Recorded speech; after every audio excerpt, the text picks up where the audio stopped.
Hey Lord and Art subscribers, it's me, John, coming to you from Rome, Italy. I can hardly get the words out of my mouth, I can't believe it. I'm staying in a very cool room that is right across the street from the Colosseum. It's kind of mind-blowing. As a matter of fact, here's a quick shot for you guys of what I see as soon as I hit the front door. Can you believe that? Isn't it amazing? Tonight is the big ghost tour that is taking place here in Rome. I really don't know what to expect, but I'll be out, I think, for about 90 minutes or so.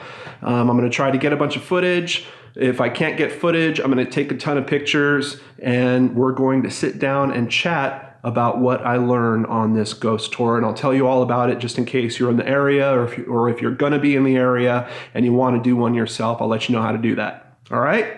Let's see how this thing goes. If you are interested in doing the same tour that I did, you can come to darkrome.com. And here you can see it actually used to be called the Dark Heart of Rome Tour. Our tour guide mentioned this as well, but they've kind of renamed it to Ghosts, Mysteries, and Legends of Rome. Personally, I don't know that I would really categorize this as a ghost tour necessarily.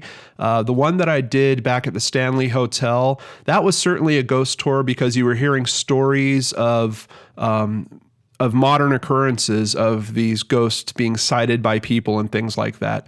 This tour was really more about the history. It does include a few moments where they say that, you know, occasionally you might see this spirit at a certain location or something like that, but it's not really focused on ghosts in particular. It's much more about history and some of the dark history. I really think that the name Dark Heart of Rome is probably a more appropriate name for this tour, but I really enjoyed it in any case.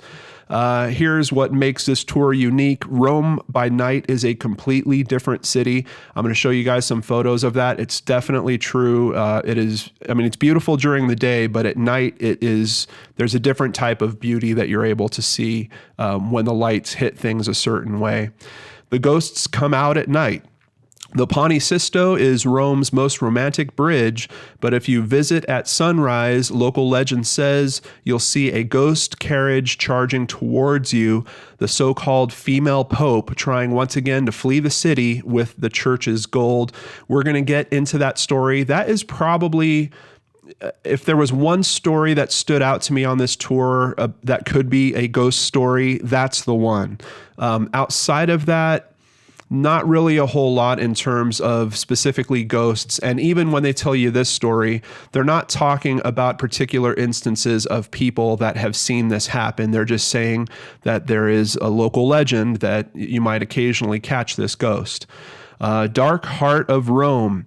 Join us on our adventure through the Dark Heart of Rome, visiting the piazzas where heretics were slow roasted, the home of a dedicated executioner, and the building where Rome's most notorious mass murderer worked.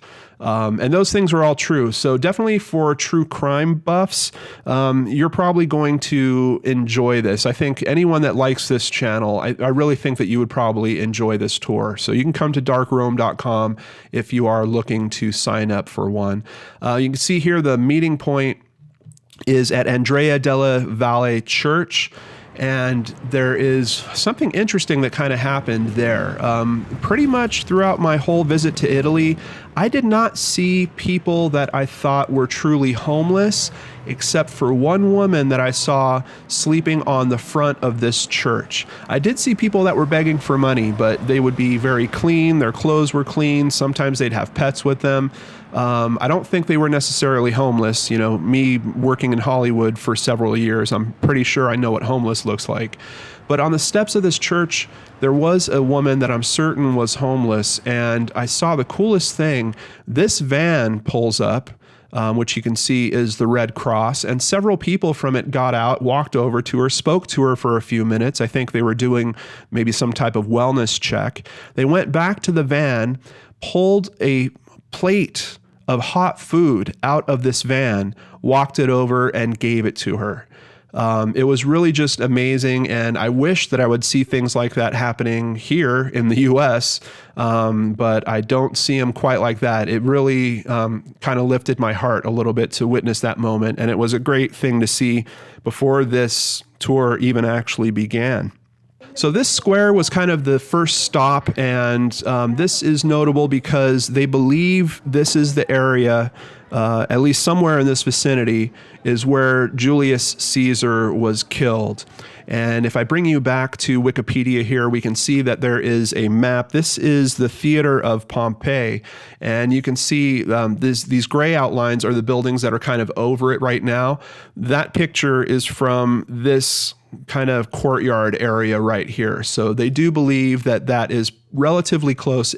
Apparently it's debated among scholars, but they believe that this area is relatively close to where Julius Caesar was actually killed. We then moved into this very large piazza. It's called Campo di Fiori. And we spent a lot of time around this particular statue. This statue is Giordano Bruno. If we jump over to Wikipedia, we can learn a little bit more about him. Giordano Bruno was an Italian Dominican friar, philosopher, mathematician, poet, and cosmological theorist. He proposed that the stars were just distant suns surrounded by their own exoplanets, and raised the possibility that these planets could even foster life of their own. He also insisted that the universe is in fact infinite and could have no celestial body at its, quote, center. Now, as you guys can imagine, these are not very popular ideas, particularly among the Catholic Church. You're essentially saying that there's no room for heaven, kind of, in this analysis. Beginning in 1593, Bruno was tried for heresy by the Roman Inquisition on charges including denial of several core Catholic doctrines. The Inquisition found him guilty, and he was burned at the stake in Rome's Campo di Fiori in 1600. After his death, he gained considerable fame, being particularly celebrated by 19th and early 20th century commentators who regarded him as a martyr for science. Bruno's case is still considered a landmark in the history of free thought and the emerging sciences. As a matter of fact, that's why they have put this statue of him up, and here we can see a photo of it during the day. Our tour guide mentioned that he is actually facing the Vatican, and originally they were going to put him with his back towards the Vatican. Apparently that was not a very popular idea. So they do have him facing the Vatican, but you can see on his face, apparently he is scolding people in that direction. At least that's what the tour guide says. You guys can tell me, but he certainly doesn't look like he's very happy in there, and I'm sure being burned at the stake would upset most of us as well. Our tour guide also pointed out several of these pictures, and they would be on multiple corners. Sometimes you'd be in a square and you would look at all four corners and you would see a picture just like this. It is the Virgin Mary, and she described it as an early form of a security camera system. She even told us a story where someone was committing a crime, and they looked up at one of these pictures and they thought they saw Mary crying, that tears were coming from her eyes, and it stopped them from doing whatever they were doing. I don't know if that's just folklore, but it is clear that the intent was to make sure that in many parts of the city, if you look up, you are going to see a picture a lot like this, and it's Mary watching you, essentially. Pretty interesting security device, if you ask me.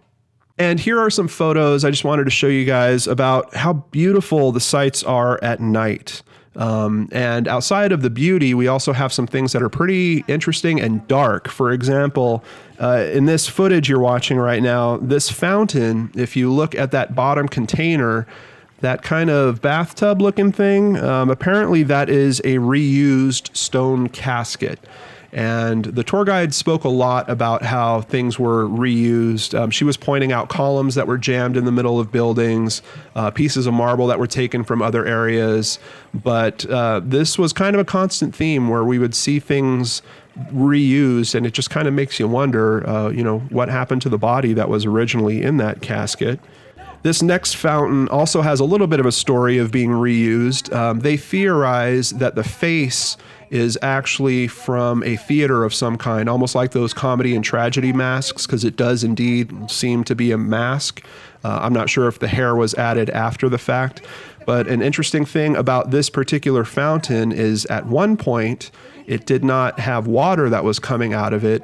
It actually would have wine that was coming out of it. And I really noticed, particularly looking through the photos, when you see these things lit up by yellow lights, the whole town just takes kind of this goldish hue on that is really, really pretty. You definitely don't see this during the day. Once that sun, the sun was very bright when we were there. Once that sun hits this stone, you're just blasting white light everywhere. So I really appreciated being able to walk around at night and to get a truly different view of all of this. And our tour guide was sure to point out, first of all, she spoke a lot about the architecture that was going on out here, but she was certain to point out whenever we would hit a bit of a creepy detail, like on the front of this church here. This church looks pretty normal, right? Well, let's zoom in a little bit and take a look at that. Yes, that is a skull. And just to the right of those church doors, this sign was also there. There really are a lot of amazing details to take in. And quite honestly, if I walked by that church during the day, I might have not even noticed that. So I really appreciated having a tour guide point these things out. And this is a bridge known as the Ponte Sisto. This is where we got what I would consider the one kind of solid ghost story. And this story is about a woman known as the Popessa. Apparently she was so powerful, she was almost the first female pope. Her name was Donna Olympia Matalcini. Now, if we jump over to a blog I found, this is hiderome.blogspot.com. Let's get a little bit of this ghost story. Donna Olympia was a girl so beautiful that she became the wife of a rich man in Rome. Her husband died suddenly, so she inherited all his money. Now she was rich, but her lucky star was just starting. She married Pamphilio Pamphili, one of the most powerful men in Rome. Moreover, he was the brother of the cardinal that became Pope Innocenzo X, or Pope Innocent X. Her new husband died a few years after their holy matrimony, so she was lonely again. But now the situation was different. She was rich, she was young, she was the second most powerful person in the city because she was the only relative of the Pope. So anyone that wanted to have business in Rome went to her with gifts. But her lucky streak in life ended in 1655. Pope Innocenzo X was dying. And she was smart enough to understand that without her protector, she was in a dangerous situation. Anyone that wanted to have revenge against her could now act without any concern, and there were a lot of Romans that in fact hated her for her position. So she took 2 trunks full of gold and left the city, crossing that bridge, the Ponte Sisto. No one saw Donna Olympia again, but there is legend that a lot of people tell that you can see her ghost riding in a black lorry among Ponte Sisto. Now, if we jump over to Wikipedia, we can get some more information that might be a little more solid than the legend that we just read. Here we also see a portrait of Olympia Matalcini. Did she really just disappear? Well, according to Wikipedia here, after the death of Pope Innocent X in January of 1655, Olympia Matalcini retired to San Martino al Semino, where she died in 1657.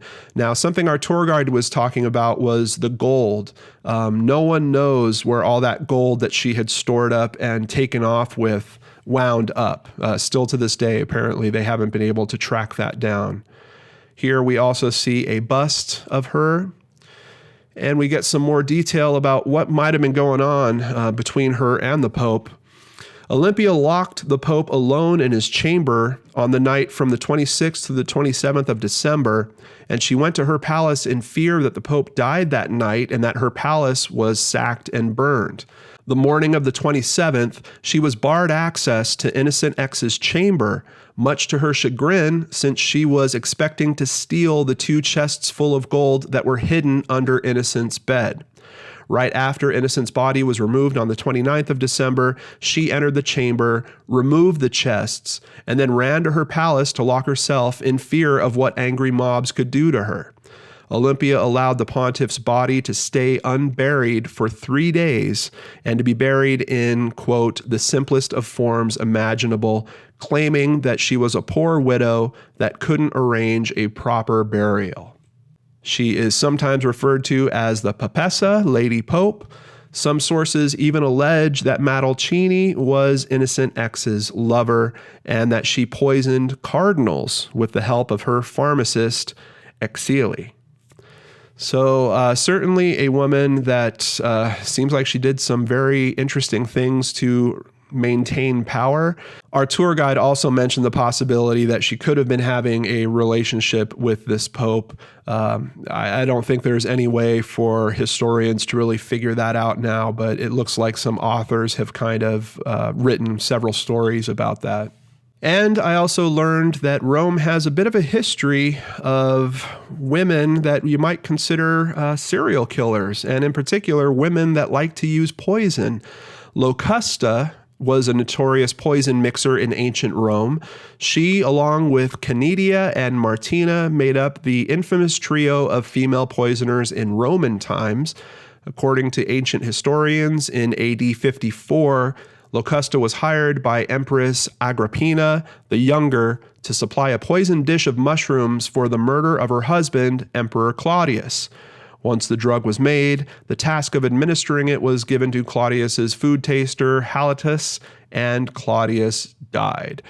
She also apparently became the preferred poisoner for the next emperor, Nero, who saved her from a death sentence, essentially, and so that she could continue to make these concoctions and even train other people in terms of how to do it. But if you think that she was the worst out there, unfortunately, there was someone that would come along about 1,500 years later, Julia Tofana.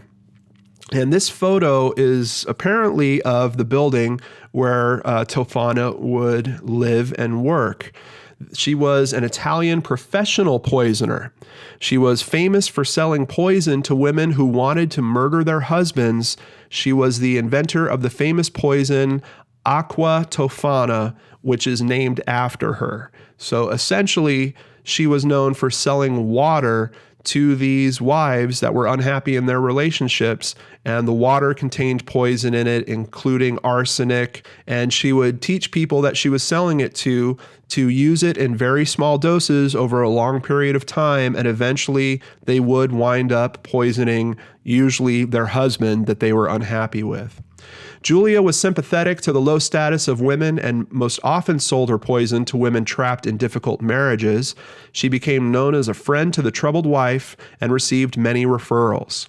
Tofana's business was finally revealed to the papal authorities by a customer. However, she was so popular that the locals protected her from apprehension. She escaped to a church where she was granted sanctuary. When a rapid rumor claiming that she had poisoned the water tore through Rome, the police forced their way into the church and dragged Tofana in for questioning. Under torture, she confessed to killing 600 men with her poisons in Rome alone between 1633 and 1651, but this cannot be confirmed owing to the torture and to the widespread distribution of the poison. She was ultimately executed in Rome, once again back in that square that we started this whole trip at, the Campo di Fiori, together with her daughter and 3 helpers in July of 1659. After her death, her body was thrown over the wall of the church that had provided her with sanctuary. And that's kind of what this tour was really about. It was much more about tragedy and people that were doing very bad things to each other. Occasionally you would hear, and now their spirit is still occasionally heard or seen out there. But like I said before, it's not quite a ghost tour in terms of at least what I consider a traditional ghost tour.